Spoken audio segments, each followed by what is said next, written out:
Today's episode is all about values. How can knowing your values and having them clearly defined help you grow your business, attract the right customers, and also the right people to work in your business, and how they can help you with every decision you have to make your business a true success.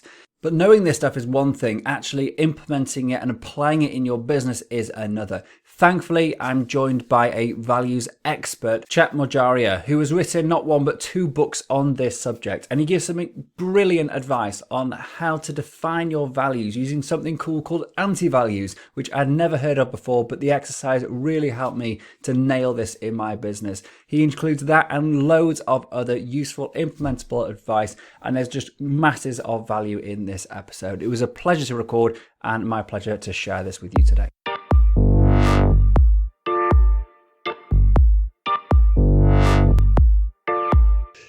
Hey Chet, thanks very much indeed for coming along and having a chat with me today. So just kick off, tell the audience who you are, what you do, why you're here. Sure, Steve. Well, thank you very much for having me on, first of all. So yeah, my name's Chet Morjaria. You can call me a business and communications coach, and the company I run is called Realign Global.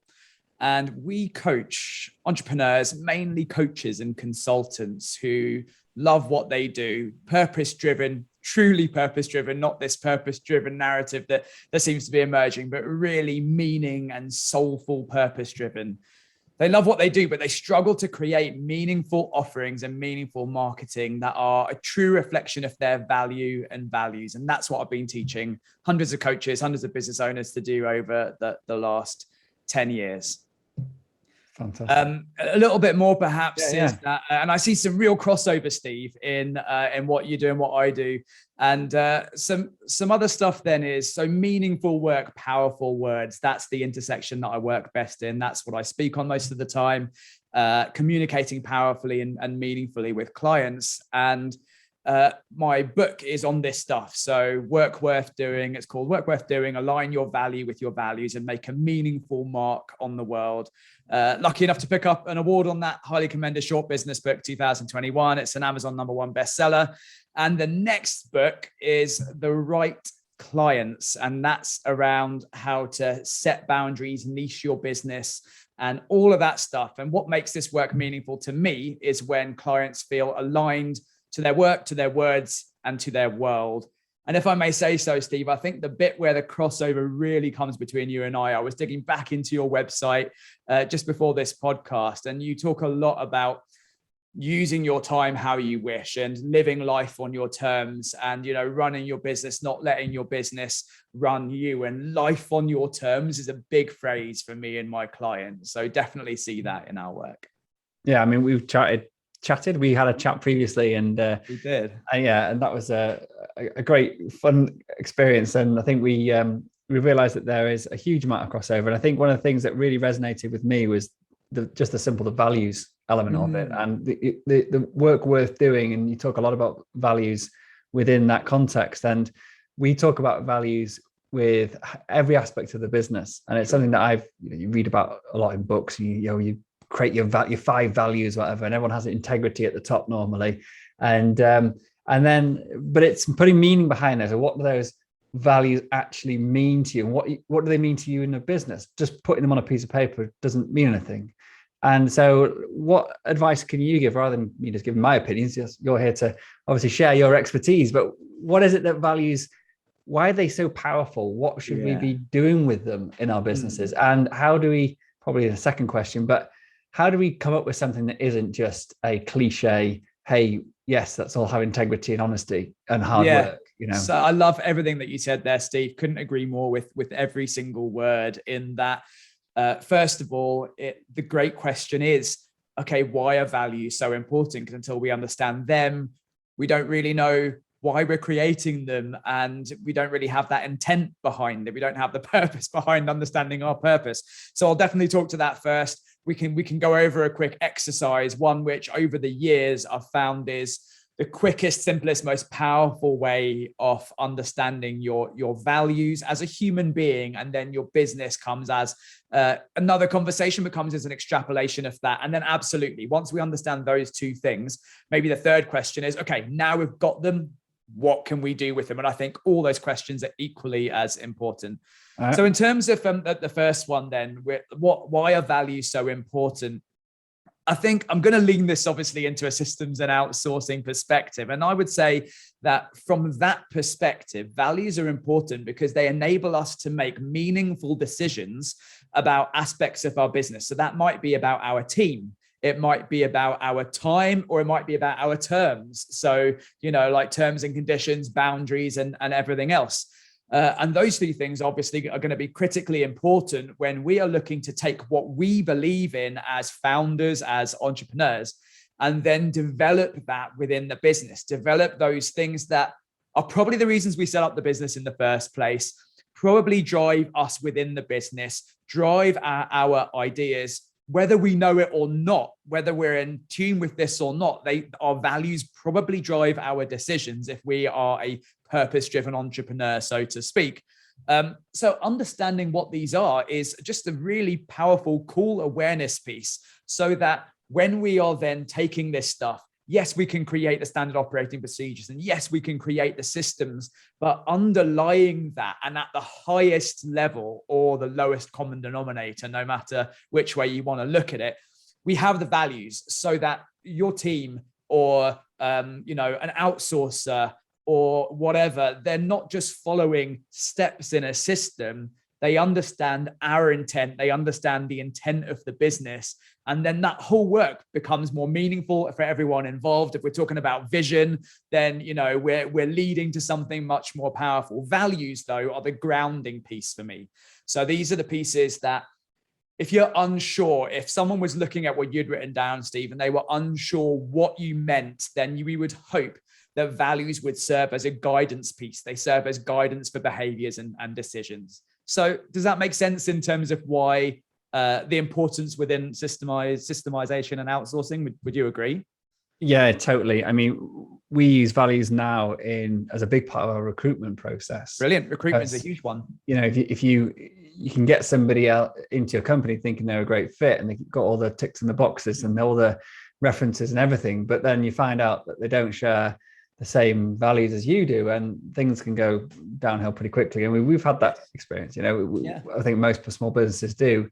But since we've introduced our values, published them as part of our recruitment process, right, part of our interview process, now the candidates we get through seem to be from the. I love that you do that, Steve. I love that you put them front and center. Your job adverts aren't just we're looking for these skill sets, because ultimately everyone talks. This is what makes me laugh sometimes, that everyone talks on recruiting on fit. And ultimately what that ends up as is, are you an idiot? Okay, we won't recruit you then. And okay, are you like a relatively nice human being? Okay, you're probably a good fit. Whereas values are so much more than that, right? If you can put them front and center, I think for any kind of marketing, and recruitment is marketing ultimately, that good marketing compels the right people and repels the wrong people, right? And I think that saves you time and energy in the recruitment process. And then I love that when you have your interview process, that you include values-driven pieces in there. There is a piece, one page in the book, which is devoted to specifically this. What type of questions can you ask in an interview-based process where you are truly using values to determine whether someone has expressed those values in previous work, whether they know what that means in their existing work, whether they can tell you what that value actually is when it comes to doing work. Yeah, brilliant. Okay.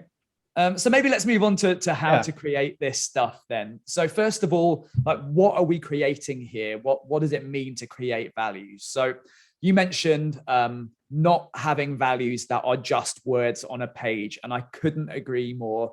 That's an absolute nightmare, because ultimately it's just a waste of time and resource. It's not doing the stuff that we've just talked about. It's not doing that, because if you don't truly believe in your values, if they haven't come from a place that you can stand by them and say, this is me, these words are who I am. If you were to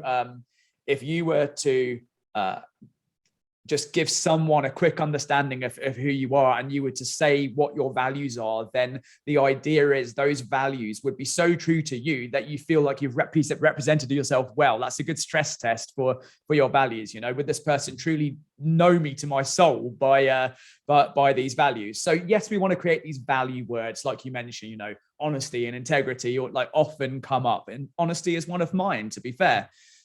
What's also useful to create, and this is just a really simple strategy to make them on the ground meaningful, is a value statement. So what does that value mean day to day? If you were to give an instruction to a team member, and this is why this can be powerful, because you can put it on your wall, you can put it on a poster, you can put it on a recruitment advert.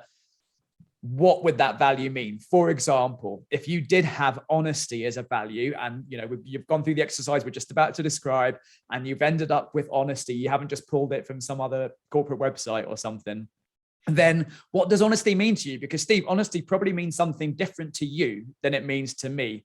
So for me, honesty means telling the truth regardless of consequence.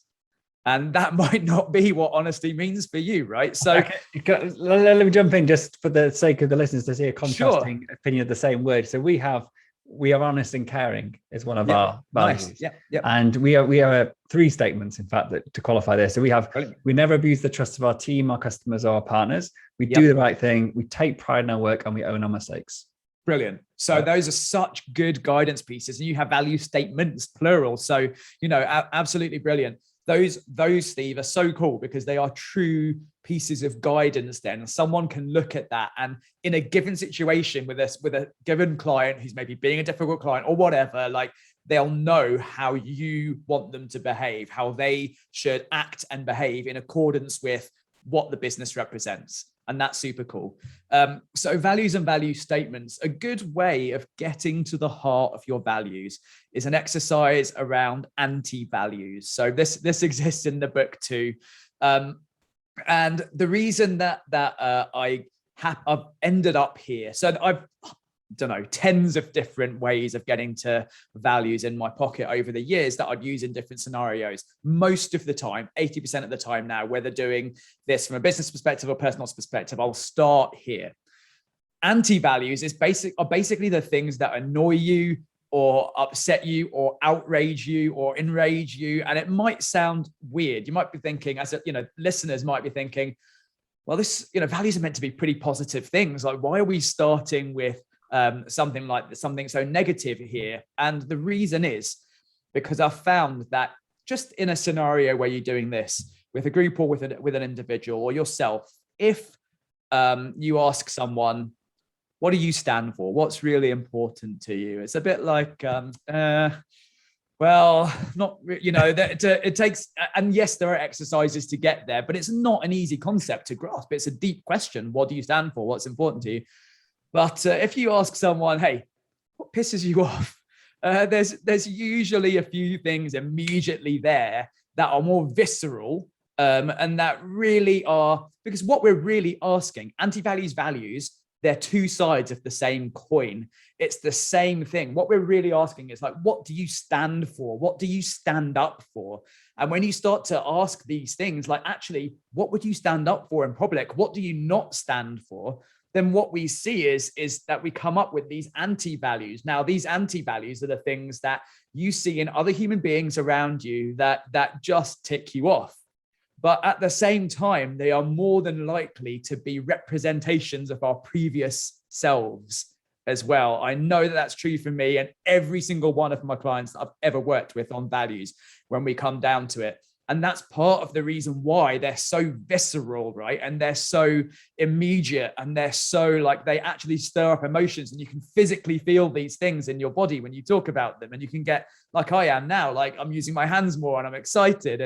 And that's when we know, that's another good stress test. So that's when we know that we have, we're getting somewhere. There's something that give you an emotional, visceral response, and they should have that effect on the people reading them too.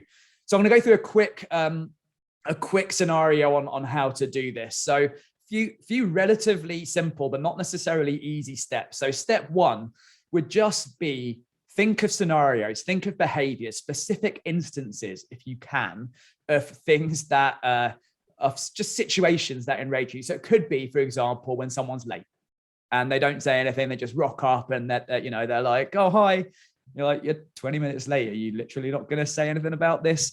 So that could be one. And it could be around where like people think the world owes them something. And if you start to talk about these things, I'm starting to write these situations down. Well, there's probably going to be some overlap between some of these in terms of where they come from. And that's exactly what we want. But at this point, we don't need to think about the words. We don't need to get clever with it. We're just thinking of scenarios that give us a visceral response of, you know, not happy about this. I need to say something. And if I don't say something here, like it's going to grate at me, because those are the things that are really important to us.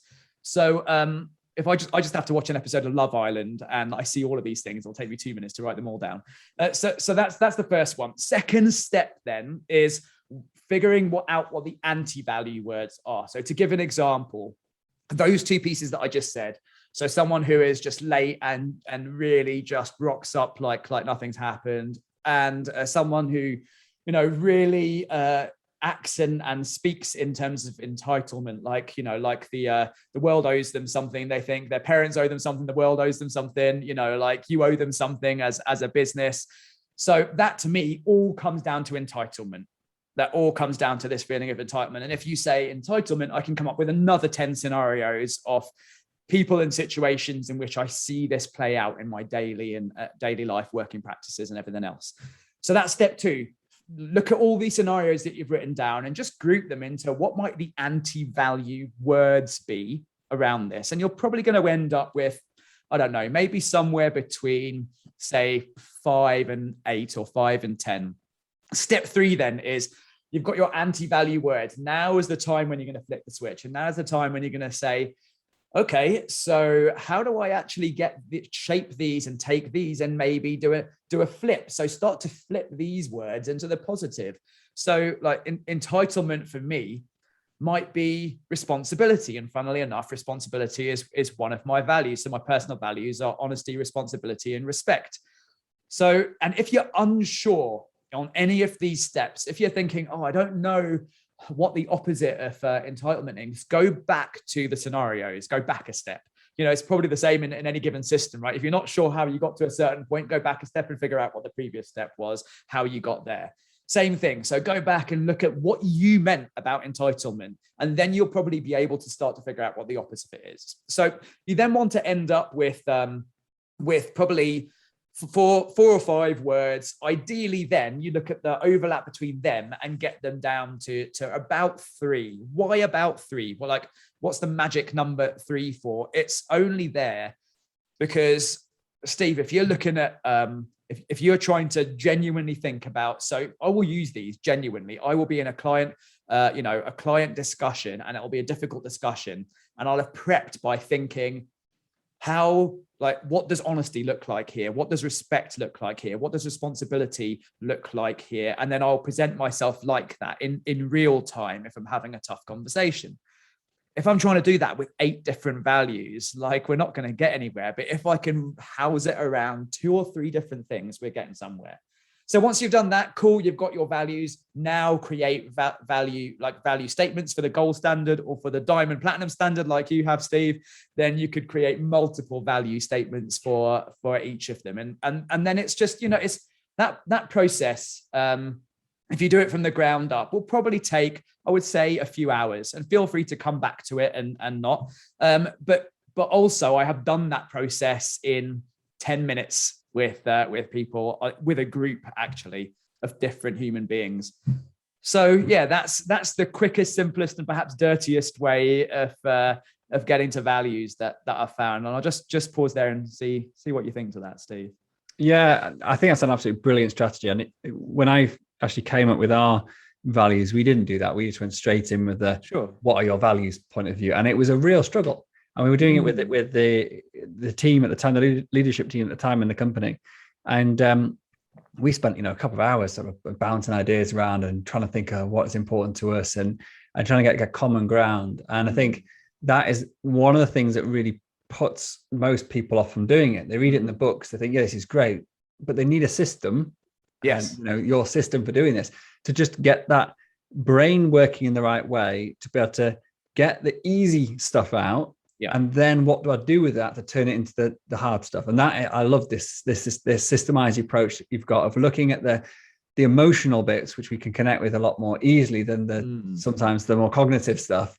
And now we actually go, okay, what's the anti of me hating something? Well, that's a much easier thing to figure out. So I love it. I really love it. So yeah. A cool way that you could do this in a business or in a group. So especially at the value statements piece is this. So you could take the word and you could say, right, what does this mean? So as a group, bring it to the group, get a whiteboard or flip chart or whatever, put this word in the center and say, right, what does this word mean to you? And it's a similar process. So let all ideas come in, like allow them to emerge, then start to group the ideas and then start to group them into, maybe 3 or 4 pockets of, okay, actually, so we all think that honesty means this and this and this and this, and then formulate sentences around them. And the cool thing about that is, first of all, the inclusion of everyone. And for values, I would say, so vision, top down, that's kind of the way it's meant to be. Like mission, okay, you might want to include your management team or, like your top level sort of people there. Values, make them as ground up as possible. And like you said, that can be a scary thing if you've got 20 people in a room trying to figure this stuff out. I think another cool thing about having this system is values are subjective by definition. They are, appropriate and individual to us. And so you could go around forever discussing this stuff. But if you've got a system, you can go back and say, that's where this comes from. And we all agreed up to this point. So it's just now a case of like figuring out the next thing. And I think it just adds structure to our ability to talk about these soft things and make them into hard things. Yeah. Can I jump in? And just obviously I talk a lot about outsourcing. And so using freelancers, using virtual assistants, all that sort of thing. And so one of the things that I did was we originally, as I said, did our values with a leadership team. But then when I revisited them last year, I did that with our entire team. Amazing. That includes our part-time virtual assistants based in the Philippines, based in India, wherever they were.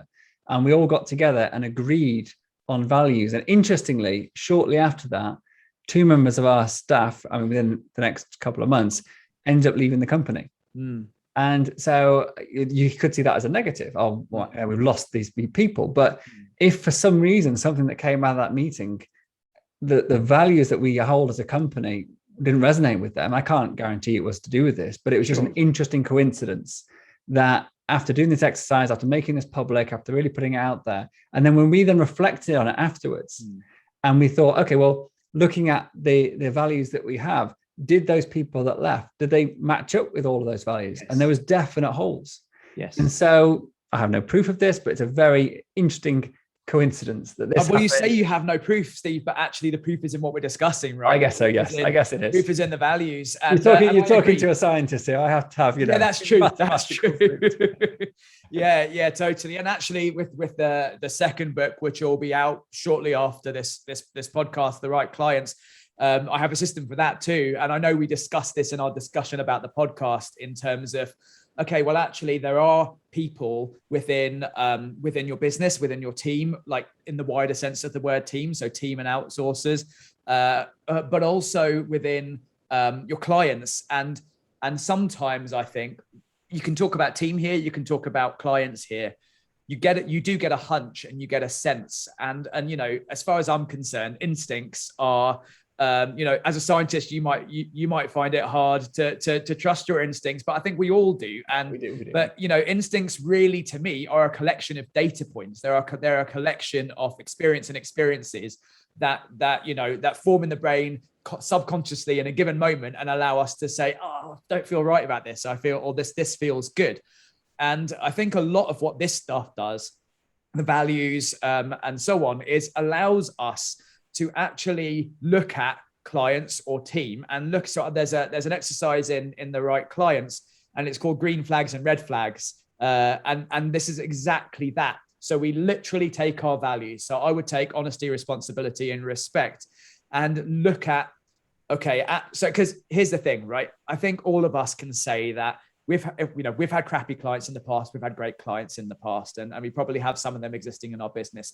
Probably we could have told who the worst clients were before we allowed them. And that's an important choice of words, like before we allowed them to be clients. And probably we could tell who the great clients are. Now, we can do that with values. So if I take honesty, responsibility, and respect, I can create a set of green flags and red flags. And I can say, okay, actually, when this shows up in my very best clients, the clients that, you know, that pay the most, the clients that say good things about you, the clients that stick around and stay around, what does that look like in the prospect stage? And then we can also say the red flags. So what does that actually look? What do those things look like in the prospect stage when actually from experience, those people have turned out to be not very good clients? And it's like your recruitment thing. It's just for clients, you know, that if we can call the shots early on, if we can trust ourselves to do that. And I know you talk about trust a lot when it comes to trusting ourselves to delegate and systemize and automate and outsource. So if we can trust ourselves to do that, then we can have some data around our instincts effectively and trust them and see this play out again and again. And then our instincts become more and more valid. And that's part of what I see values do. And I know we talked about a little system on how to take this right back to systemize and outsourcing. And I'm happy to you know, continue this in that light, if that helps. Yeah, just before you do, I think that this idea of repelling clients is quite a contentious one, or quite a scary one for a lot of people, because it's like, but do I not need the money? You know, why would I push somebody away? Yes. But I've learned the hard way that actually the time and effort putting into the wrong clients is time and effort that you're not giving to the right clients. And actually, we are limited with time. The services that we do, no matter how, you know, how outsourced you are, whatever, you still have to be very conscious and protective of your time and energy. Right. And that's why we systemize and outsource, right? So for me, you're totally right. It's contentious, it's intuitive, but counterintuitive at the same time. So some pieces that I would say to the listeners about this is, so for me, it's not about more clients. It's about more of the right clients. Why? Well, because exactly like you said, if the more that you give to the wrong clients, the less that you can give to the right clients. And for clients, you can insert humans, you can insert projects, you can insert like products. The thing still plays the same. So I've found that actually, you know, when it's like systems, when you have the right clients in the business, everything works. And it just seems to, you're creating things, they're for your market. You can create like one really cool thing and it speaks to your people really well and helps them really well. But when you, with the wrong clients, everything gets worse. It just feels like you're heading into this kind of spiral of doom because you're constantly running around trying to keep everyone happy. You're not going to be able to do that anyway, because these clients are almost predisposed not to be happy with your work because they are the wrong people for you and you are the wrong person for them. It doesn't mean they're bad people or that you're a bad person. It just simply means that the deep needs that they had, well, those are not needs that you are necessarily very good at you know, helping with. So that actually, when you got more of the wrong clients is actually a disaster area. Like you're getting yourself worse and worse and worse in a business because you're going to spend more and more time. And there's a nuance here as well, I think, which is that with what I call tier one clients, the right clients, you'll find I'm 100% certain that when I'm starting to talk about this stuff, that listeners will be able to think to this and think to particular people in their businesses, particular clients, and see this. With tier ones, so that these are the top tier clients, a little bit of help goes a long way.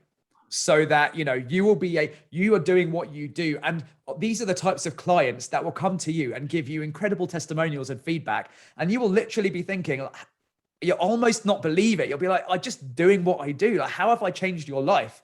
But it will be true. Those are tier one clients because you are just doing a little bit, but it's in your zone. It's what they really need. And they can take it and they can run with it. And the tier three clients are the opposite. These are the clients who they fill up your head way more than they should. They filter over into your personal life. You don't even understand why you feel so weird and bad about them, but you do. And you're constantly thinking, what will they think? What will they think if I launch this product, if I make this change? What are they going to say? What are they going to think? And they do, they're loud. And so they say this stuff, and that permeates across the organization too. And so what happens with tier 3 clients is you pay a lot of investment into them, time, money, and energy, and get very little back, and they get very little back. So really, when you get rid of some of these, or don't have them in the business in the first place, and fill that gap with tier 1 clients, the whole business shifts. The whole business shifts from all the energy that you're spending on the wrong clients to you now almost have, and it's going to sound weird until you get to this place, like you can't visualize it. You now have so much thinking time and doing time that you're like, oh, okay, cool. I actually have time to do the stuff that matters and spend it on the people who matter. So that's the nutshell of I think the right client's idea. Yeah, I love that. Really, really powerful stuff.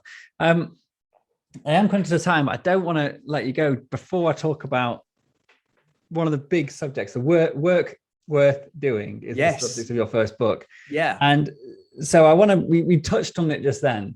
So about creating work that gets you in your zone. And I'm just going to frame this with a experience that I had 18 months ago.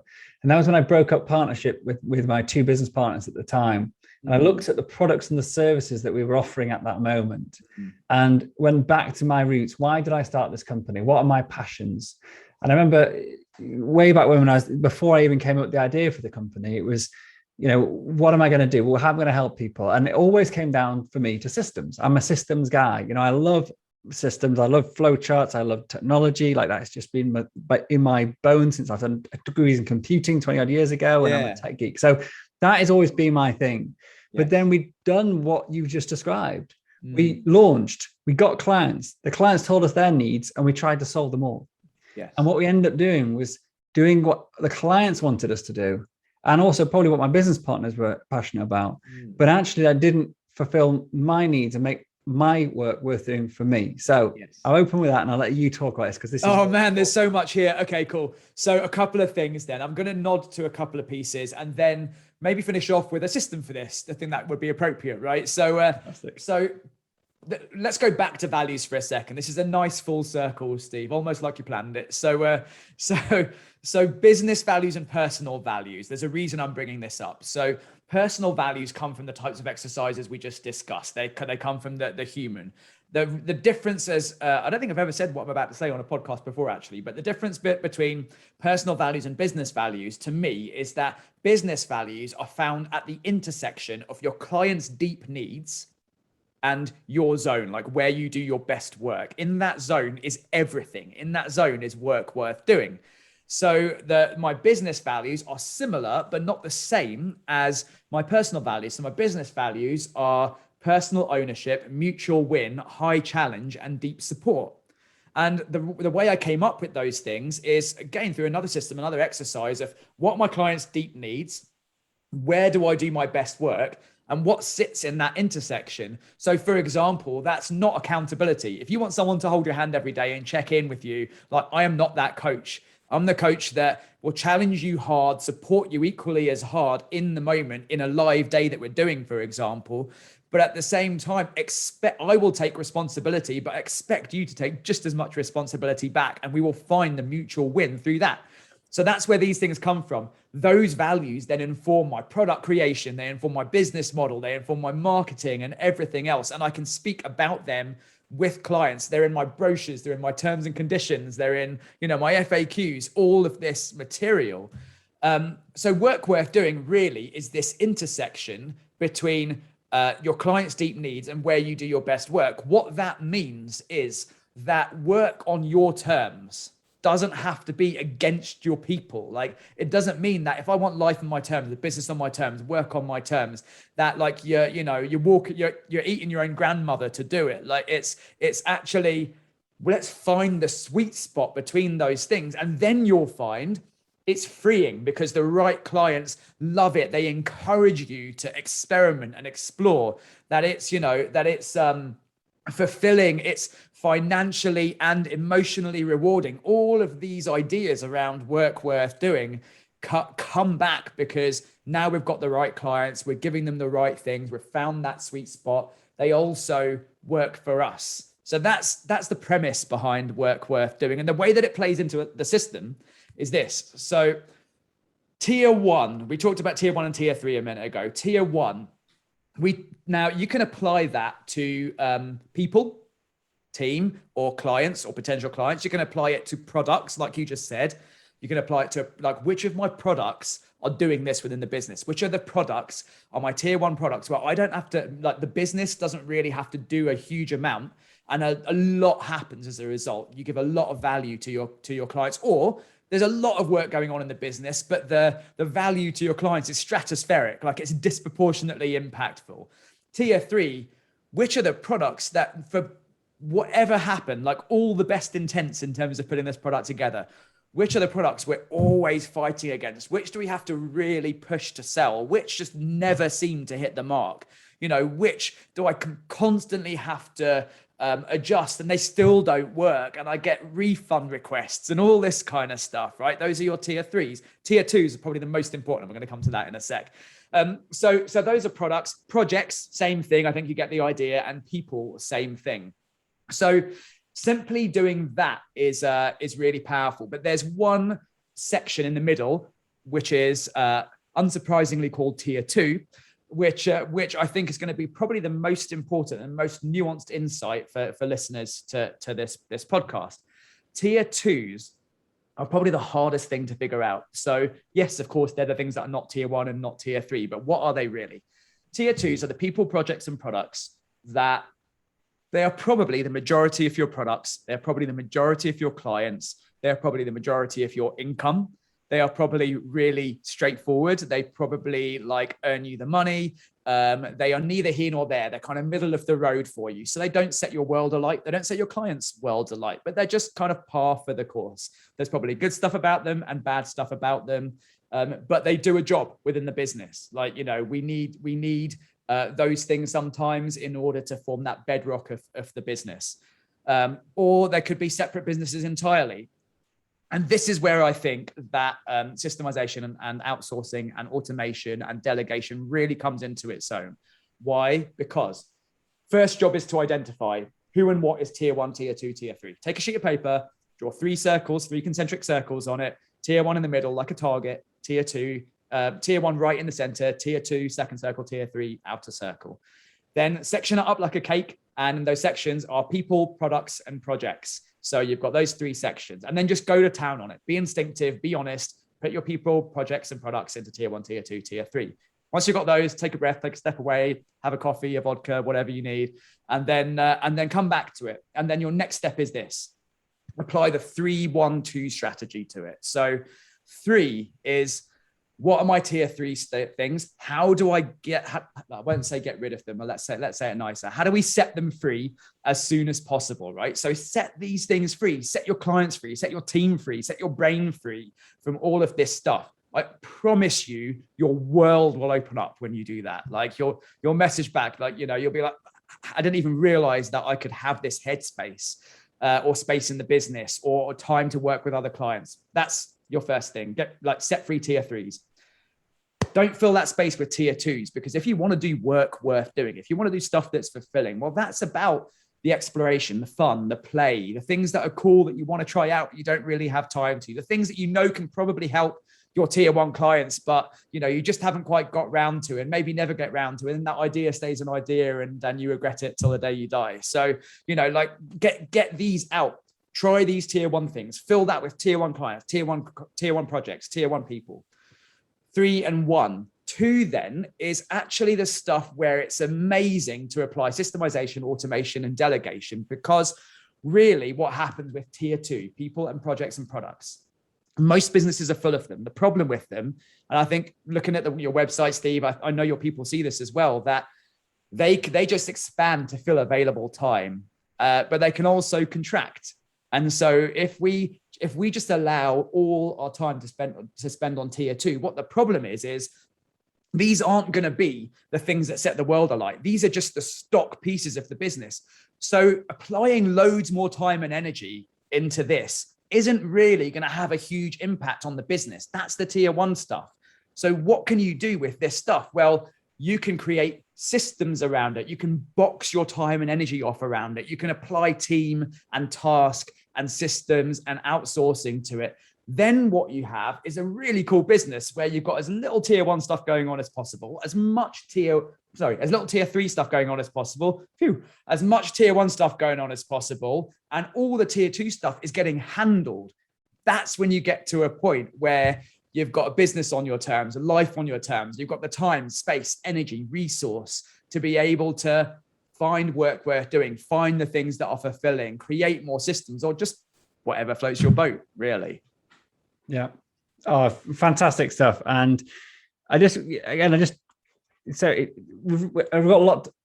a lot with what you're saying, is what I'm trying to get my words out, but I could do it very badly. And right now, this is put it in sort of practical terms, get your take on this, but right now I'm in the process of building my tier 2 foundation. That is the development of 4 years of 5 years nearly now of working with clients, of running courses of mentorship, and then figuring out, okay, what is the basic level that people need to get to for me to be able to give them the tier 1 delivery and services that I want to play in the whole time.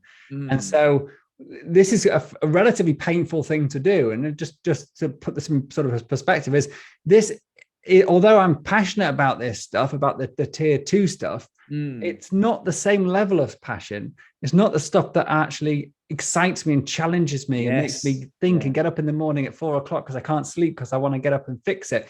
Because this was the stuff I figured out a while ago, but this is going to be the bedrock of the companies. I think just by complete chance, we've actually, or I say we, I guess it's a company, but it's me at the top.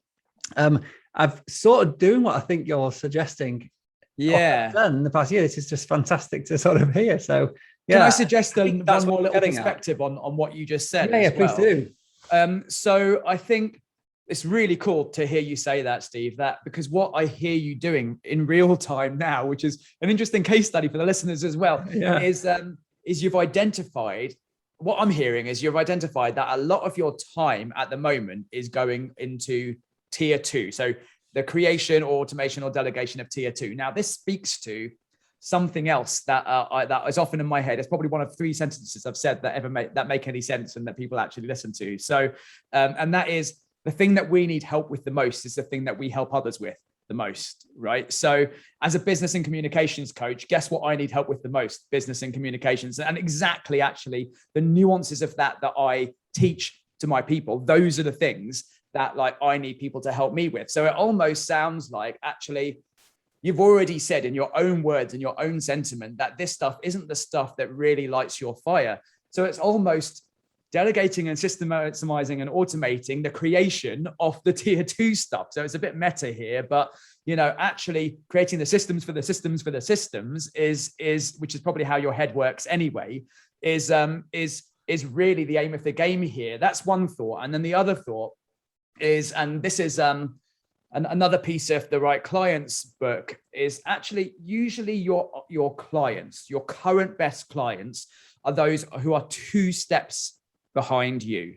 And that's no more and no less. And so what this could mean here, Steve, is that the stuff that was your best thinking from 5 years ago is actually almost like it is tier 2 because it's not quite helping your current best clients. Actually, there is newer thinking. And even though you've invested a lot of energy and time and resource, and there's sunken cost basically into this stuff, it might be a case of saying, is this tier 2, or dare I say it, might this be tier 3 for the business at this point in time? And there's another little thing. So I think there's a difference between tier 2 and what I would call a lead-in product, which is part of your product ecosystem that brings people into the core of your work. Sometimes an online course or a tier 2 thing or something that is automated and systemized can work really well at the lead-in stage. So the lead-in stage is classically going to be like a workshop or a webinar or a conversation or a book or a scorecard. These are all things that can be a lead-in. They basically build rapport, they allow you to diagnose problems, and they provide a roadmap. That's the definition of what a lead-in is. So an automated product can do that really well.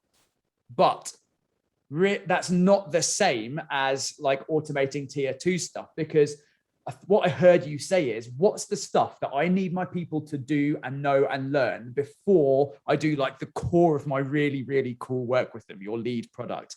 Now that isn't, you don't want to give them a watered down version. You don't want to give them what's a tier 2 or potential tier 3. That's more a chronology as far as I'm concerned. That's more a, what are the perspectives and perceptions that I need to shift at this point in time in order that they are ready to embrace my work as a consultant or a coach when I get into that main work. So I guess what I would say to you, Steve, is probably just do that exercise we described. Be ruthless with like putting what are actually the tier 1, tier 2, tier 3 products or projects. And then when you apply it into the 3-1-2 system, you might actually see that there are some things that you have to let go of to make space for some really cool stuff. And that's when you'll really start pulling this together and meeting your deep client needs and deep prospect needs with your best work at every stage. And that's when things really start to work. Fantastic. Chet, brilliant advice. And I can't thank you enough. It's been fascinating and incredibly valuable. Thank you, Steve. Really enjoyed our conversation. Especially I just want to finish with 2 quick questions, if I may. Sure. I know we're tight on time, so I'm going to skip one of them. But the title of this podcast is Systemize Your Success. What does success mean to you? So for me, I think 2 things. Success is self-defined, and that comes down to your values and your vision. What does success mean to you? To me, is like what it means to the individual. So success to me is my vision, which I expressed at the beginning, is when people, when the world, when my clients, when I feel aligned to my work, my words, and my world. So Steve, like, if you know what is successful in this scenario, well, it will be me helping you feel more aligned to the work that you're doing, to the words that you're using, and to your clients and to your team. So that's that. And to put it in a word, it's fulfillment. So fulfillment is such an important word to me. I think that if you get your work worth doing right, if you get your values and vision right, it leads to fulfillment. So if we were to try to, just a simple approach, success is synonymous with fulfillment. What fulfillment is up to you. Great answer. And lastly, do you believe you can systemize your success? Yes, in the way that we just described. So in the way that strategically applying systems to appropriate areas of the business will allow you to do more of the work that leads to success, i.e. fulfillment. Fantastic. Chet, if people want to find you, connect with you, what's the best way for them to do so? Best way of doing that is Chet Morjaria. I guess, Steve, you can have some show notes with this, so you'll have the spelling. So just look that up on any social media. LinkedIn, Facebook, Insta are probably the 3 best ones. Connect with me on there, shoot me a message, and I would love to hear if you have applied these systems and something works. So like if you have done the Antivalues exercise, if you've done the tier 1, tier 2, tier 3 stuff, and you're like, oh, actually, I figured something out there. Tell me, I'd love to hear it. Yeah, and I must just really push this home from my side. I mean, I've come across a lot of these ideas over the years, and I think the way you describe them now is the most succinct and practical application of values into a business in a different context. And I'm absolutely blown away by the way you've simplified this, because it sounds so easy and it is so incredibly valuable. Like, I can't stress that enough. This is stuff you need to do in your business. And I think the way you've put it together has really opened my eyes to how I can explore and use this more. So thank you very much. That means a lot. Thank you, Steve. Right. Thanks, Chet. Cheers.